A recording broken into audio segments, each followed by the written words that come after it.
Alright guys, here we go for today's shave with the usual gear for this month. We've got the Nacet blade with about 515 uses on it.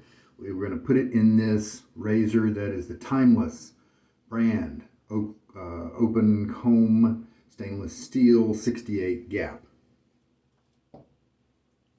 B35 brush from Zenith, a boar brush that's been soaking for a while. So he's all nice and soft. Chiseled Face Midnight Stag as the soap, splash, and cologne for today.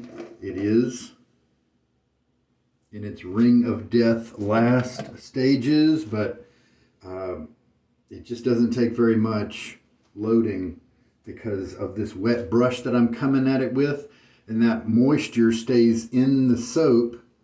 You might be able to see, and so it makes it real easy to load. Matter of fact, I did half a swirl around the tub yesterday, if you didn't see that one, and it gave me 5 passes of lather. I mean, it is almost not fair when there's such wet stuff in there that, I mean, it's going to pick that up, right? And so that's kind of not really fair. I mean, if you keep water in your tub, then of course, you know, it's going to load that, right? So let's just do kind of we're not going to worry about doing too small. Let me get my face wet.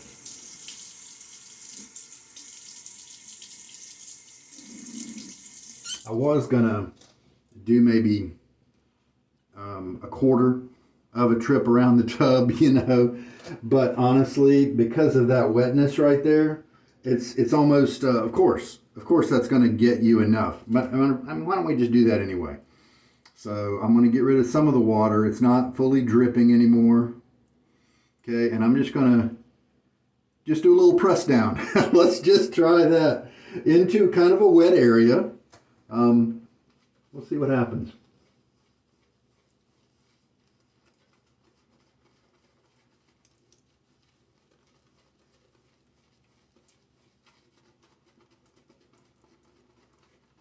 This brush hides a surprising amount of water, as you can just kind of see it flying everywhere.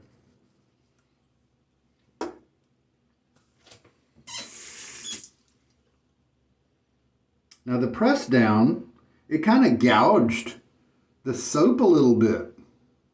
See, so that actually might be kind of an aggressive way to gather soap. So maybe that is just going to be not a good way to be conservative. I don't know, we'll see. So showing you the blade here, the Nacet. Identifying markings.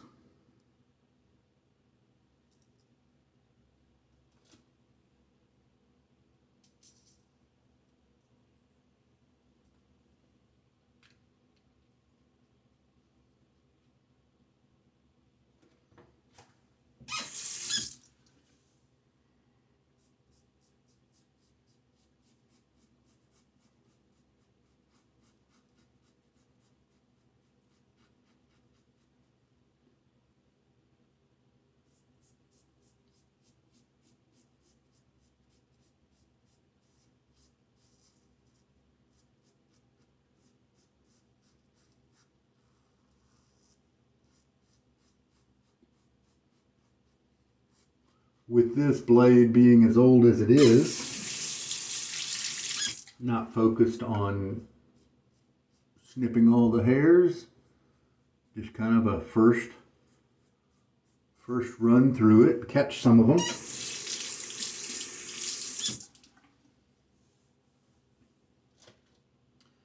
And rinse away the stubble a little bit, feel the face. Yep, still slick.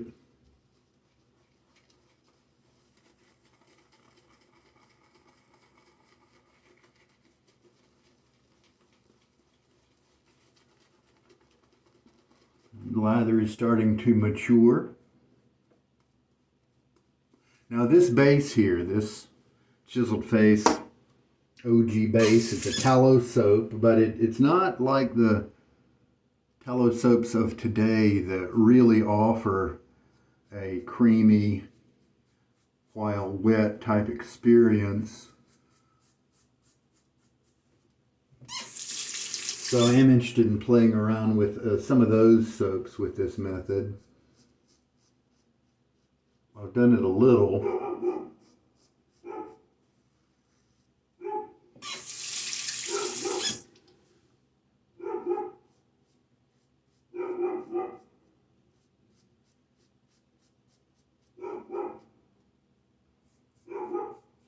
We'll see how long the dog barks.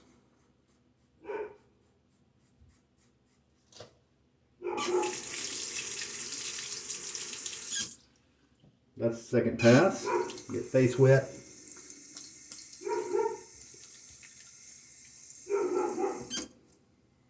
And then third pass.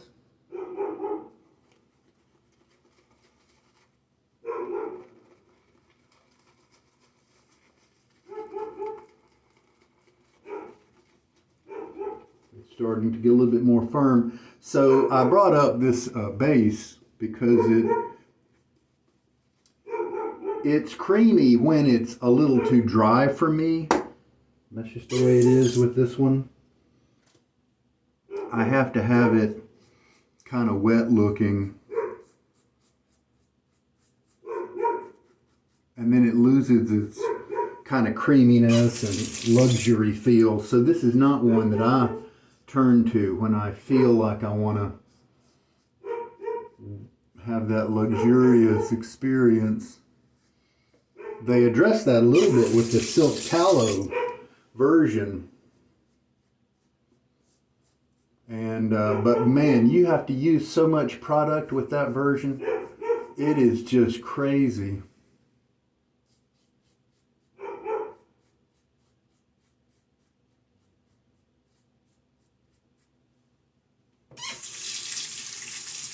At first, when I tried it out, I was just kind of, I don't know, I wasn't really measuring too much. I was just doing some loading, and then I'd go back and load some more because it needed some more, and I wasn't really tracking how much. And then finally I started looking at how much I was using, and it was like 3 times as much. And let's put on a fourth pass here just because we can. We have enough lather to do it. Like I said, I don't think I gouged up too much, so, because, I mean, I'm not looking at a ton of extra soap here, but, you know, there's still some richness here in the brush. Don't really need that. 4 passes will do just fine.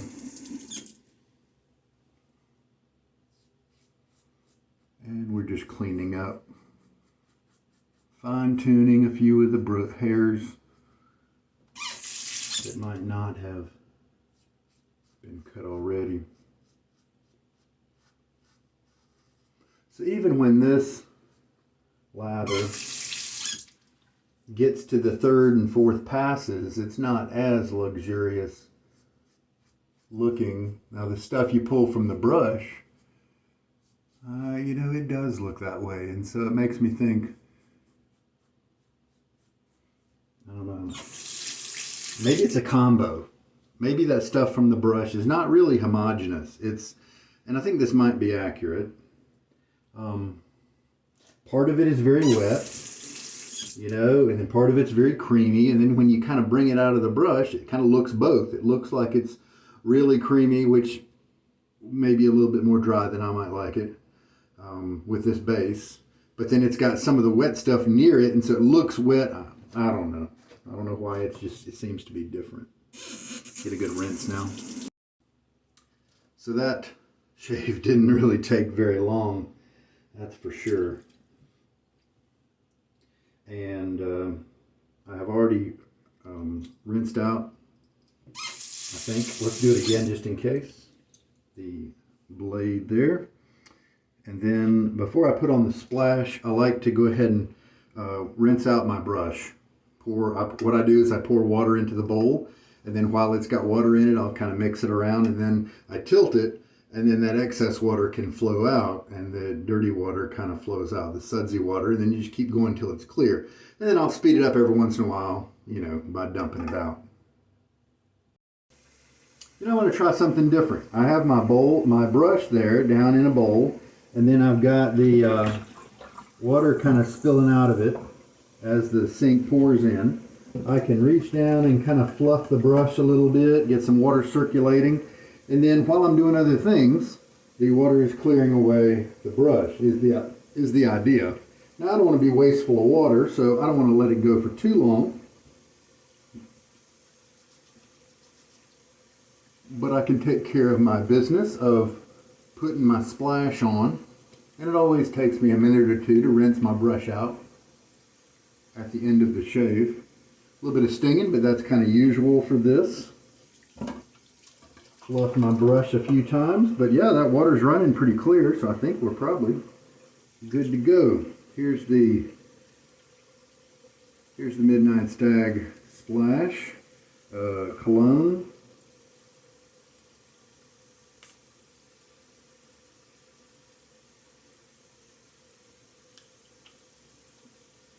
He's ready to be put away. Cap up the splash. So that's use 5/16 of the Nacet.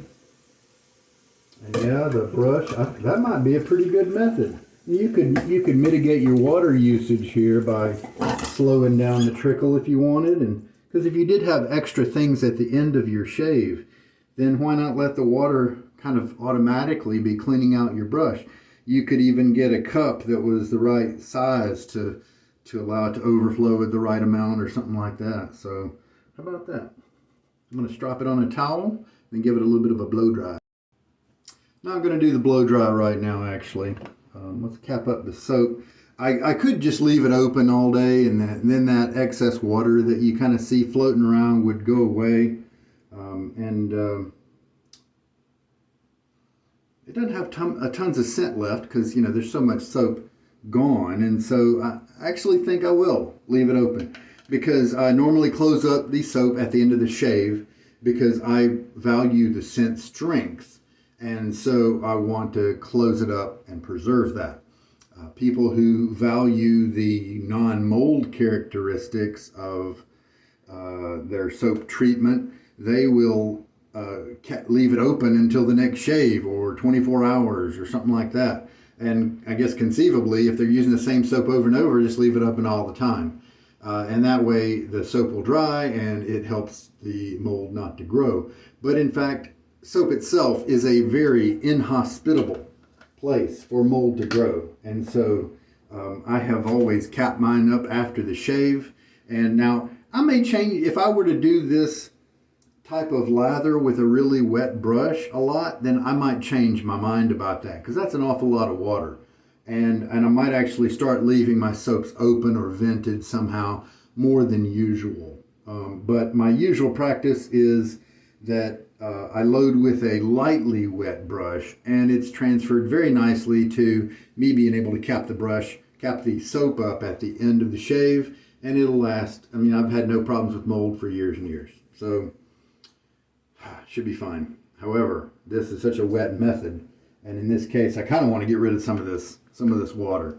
So in this case, I'm going to leave it open for a little while till maybe I see some of that disappear. All right, I'm smelling good. And that's it for today's shave. Thank you for joining me. This is Sugar Daddy Shaves. Good night.